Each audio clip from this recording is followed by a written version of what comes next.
lovely people. Today I am back to finish my lowest rated books on my TBR project. Doobie doobie doobie doobie doobie doobie doobie doobie doobie doo. Doobie doobie doobie doobie doobie doobie doobie doobie Sophie vlogs. So, yonks ago now, I made a video that was the lowest rated books on my TBR. A few months ago, I posted the first half of me reading and reviewing some of these books.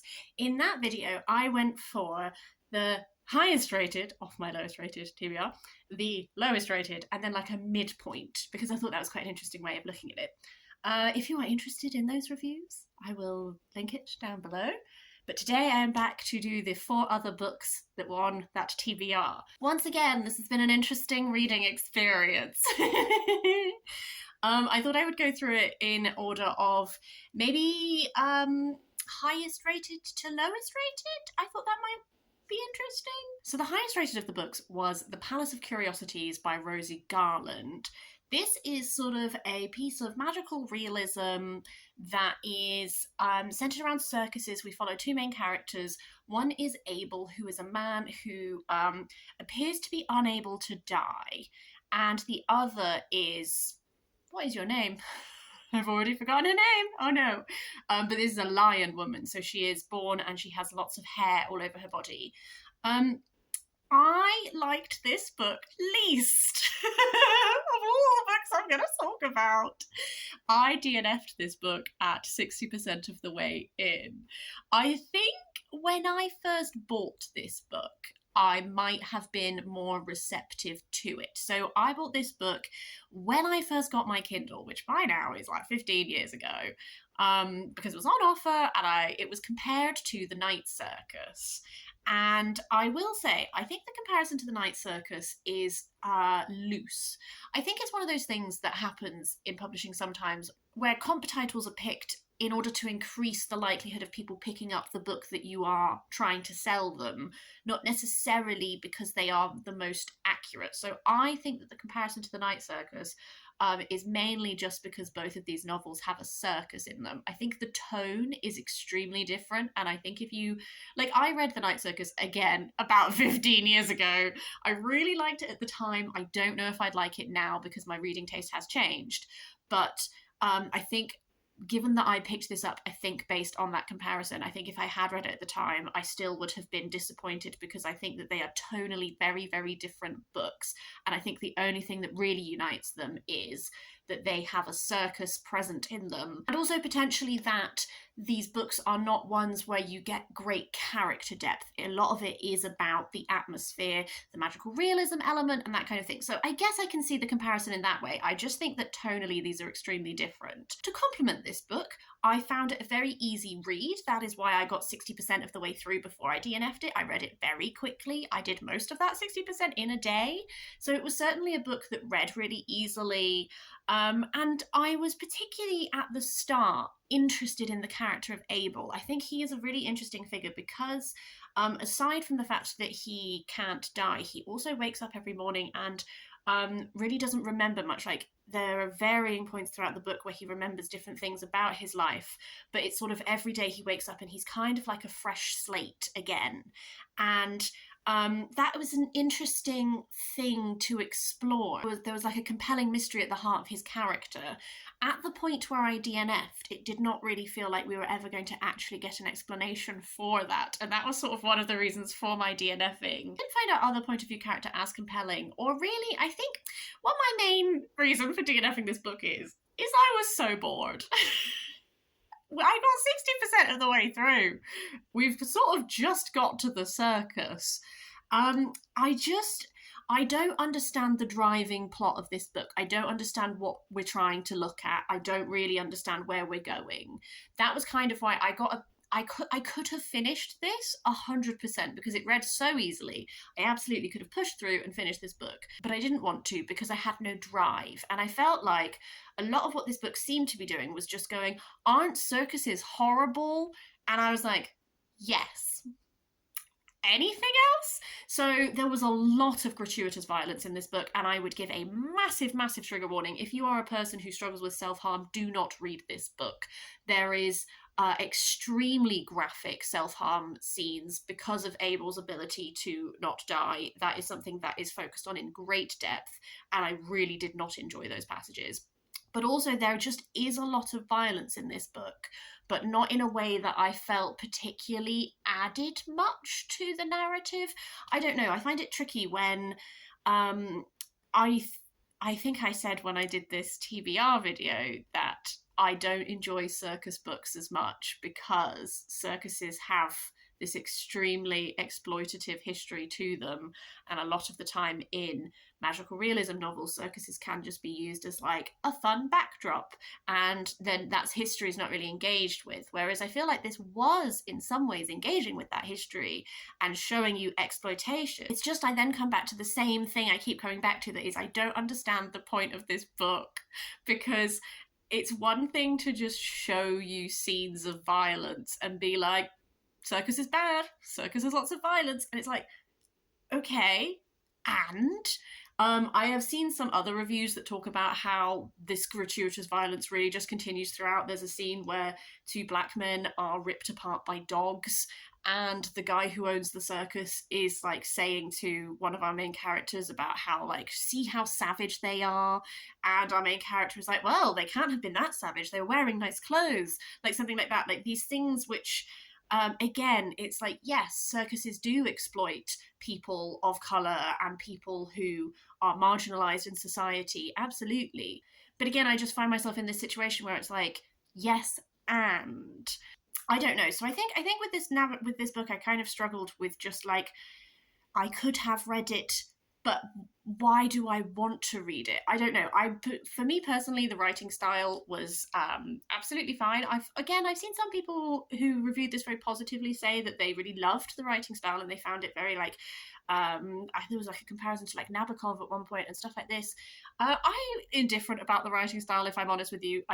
It didn't really do anything for me personally. I found the characterization was it's hard when one of your characters can't remember because he resets, and that becomes interesting at start, but then after a while it means that your character development isn't really happening.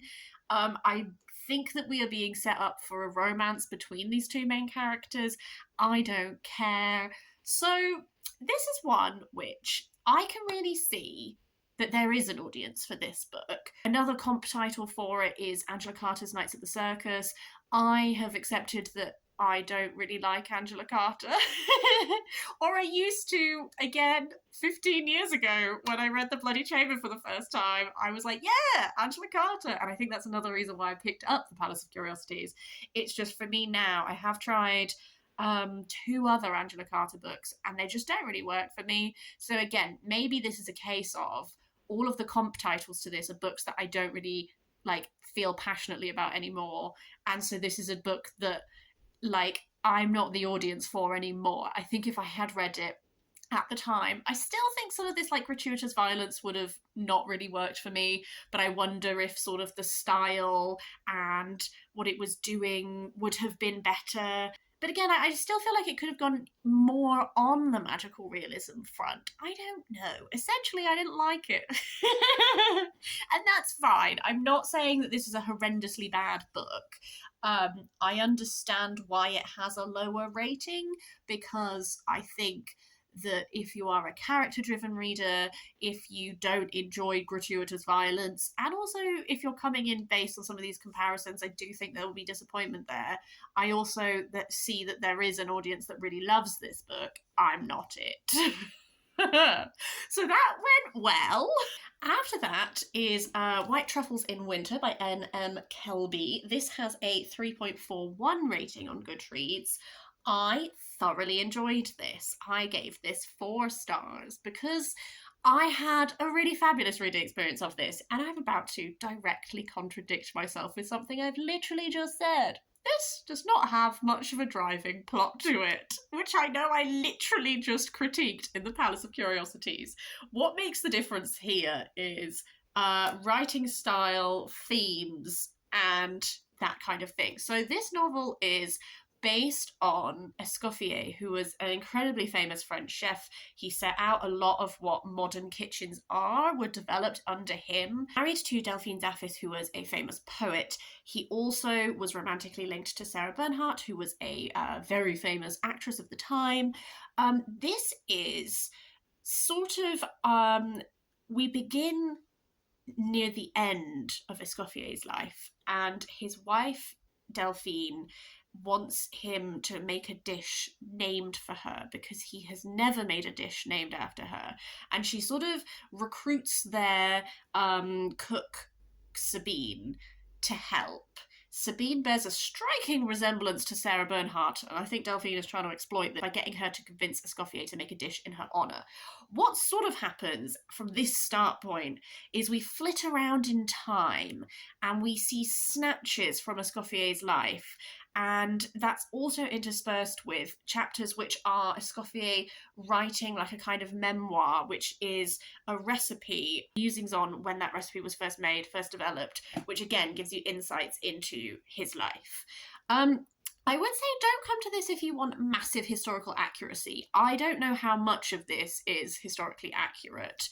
She does at the end talk about all of the resources that she used to write it. It's more that I think that this is very much trying to capture like a moment and give a sense of time, I think, more than it is trying to be an accurate representation of Escoffier's life. So this point that we're at towards the end of Delphine and Escoffier's life is just before World War II breaks out. So war is brewing. And that is part of the tension of this, is both Delphine and Escoffier have health problems, and Delphine feels like time is running out, but also in this greater world, like time is running out. And Escoffier is now penniless, like he has gone from these heights to now, like he doesn't have any money. I have to say, like, the writing style of this was extremely indulgent, extremely sensual, extremely emotion-led. This is a novel that is very much trying to tap into the way that food can evoke memories and emotions in you. And that worked so well for me. As you know, if you watch my channel regularly, I am on a food writing kick at the moment. So swathes of this book are just like beautiful writings about food. Like, man uses so much foie gras, man uses so much like caviar and stuff like this. It's decadent, but I enjoyed the decadence. And it's kind of felt the same with the love stories in this, or like the romances, because it's not really, this is another one where you're not really like following a romance from start to finish and really rooting for the pair, like dabbling in his life at certain points. And it's almost like this thing where you can understand how it's possible for him to love both Delphine and Sarah and other women at various points, like how that is possible to exist together. And he creates these dishes and he uses food as this method of love. And you can see that the friction and tension in these relationships as well, and how he copes with that through food. So it's very much like a piece of historical fiction that is kind of painting a picture through vignettes, and through small moments you get to piece together this vision of this man who is very driven and capable of loving more than one woman at once, and capable of these amazing feats of cooking, but also has this background where he comes from when he was a prisoner of war and stuff like this. And I've come away with a sense of Escoffier that is not like 100% true and all of that, but is like a sense of someone who is extremely driven in his professional life, and the importance of food and the meticulousness and the importance of doing things correctly. I have come away with that. And I've also come away with this man who has all of this conflicting emotions in his life and that kind of thing. So if you are not so into food writing, this probably will be a bit boring for you at times, because it does talk about food a lot. If you want a sense of the real things that happen to Escoffier, also maybe not the one to read, because there's definitely, like, we take liberties, we go for things that are like rumoured or like that kind of thing, and we expand upon them.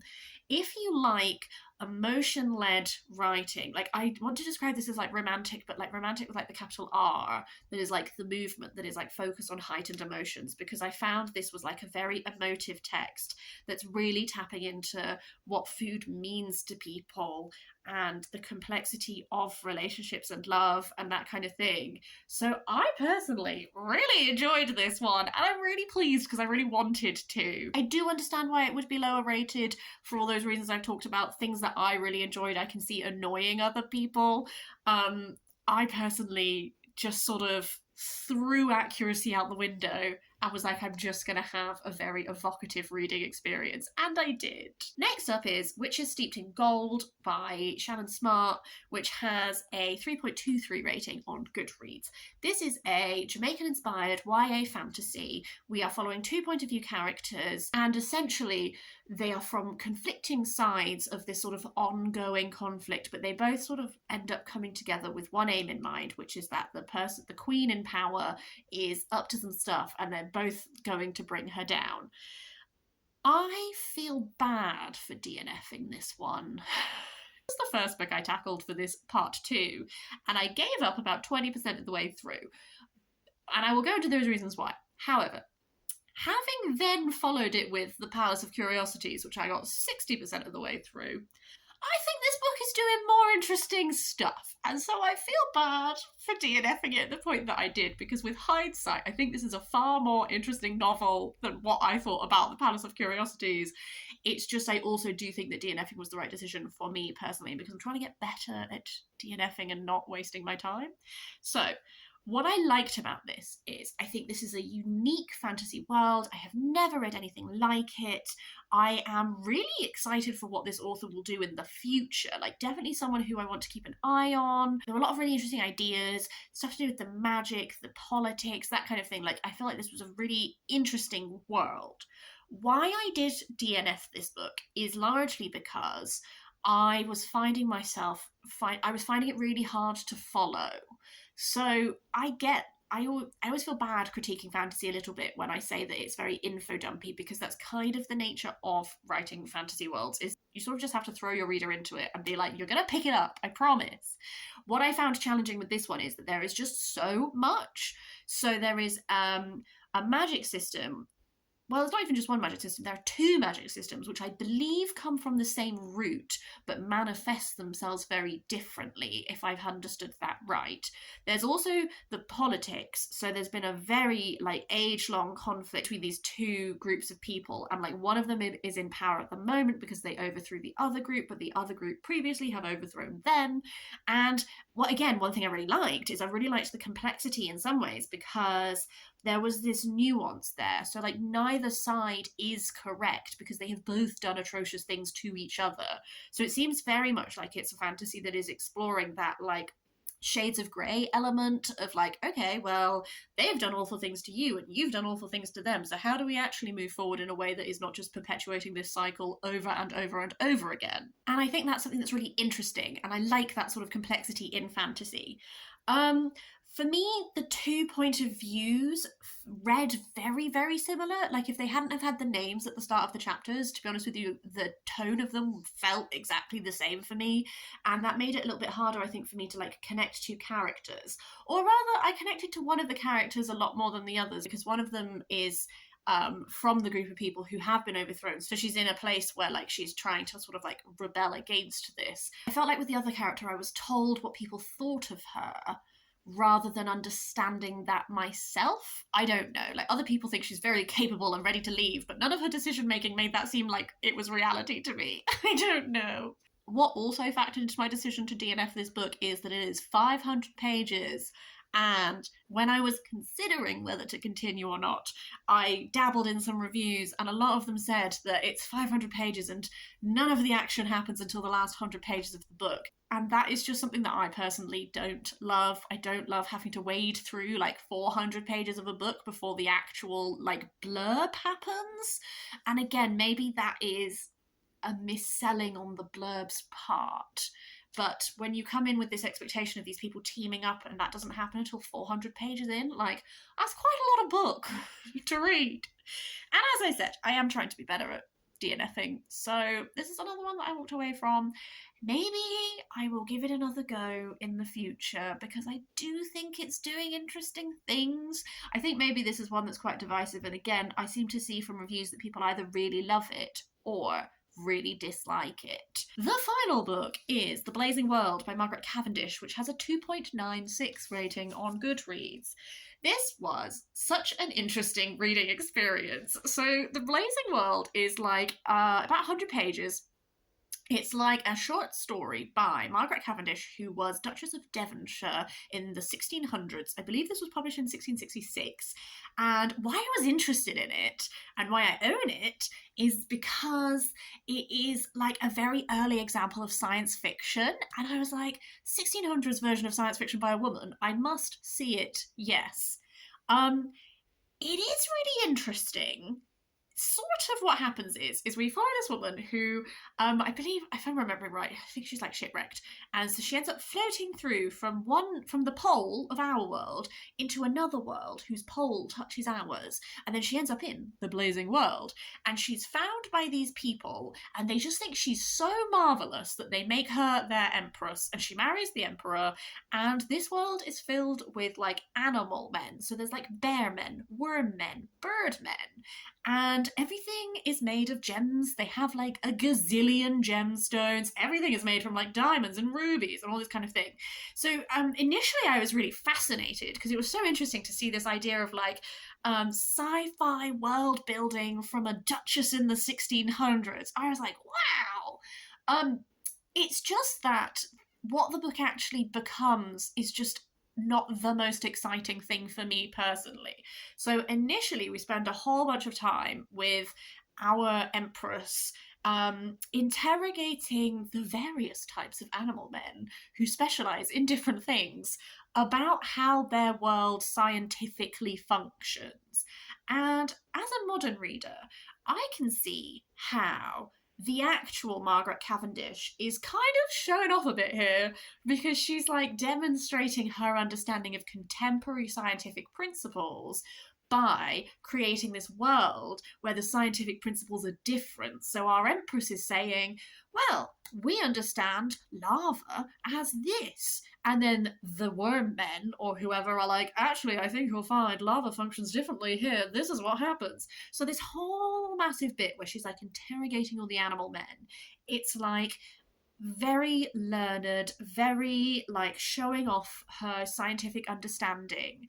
I can kind of see that. And then again, what follows from there is a whole section that is musing upon religion. And again, I can see that being the same thing, where she's demonstrating her understanding of religious theory, religious text, all of this kind of thing. And they have this very like philosophical discussion about religion.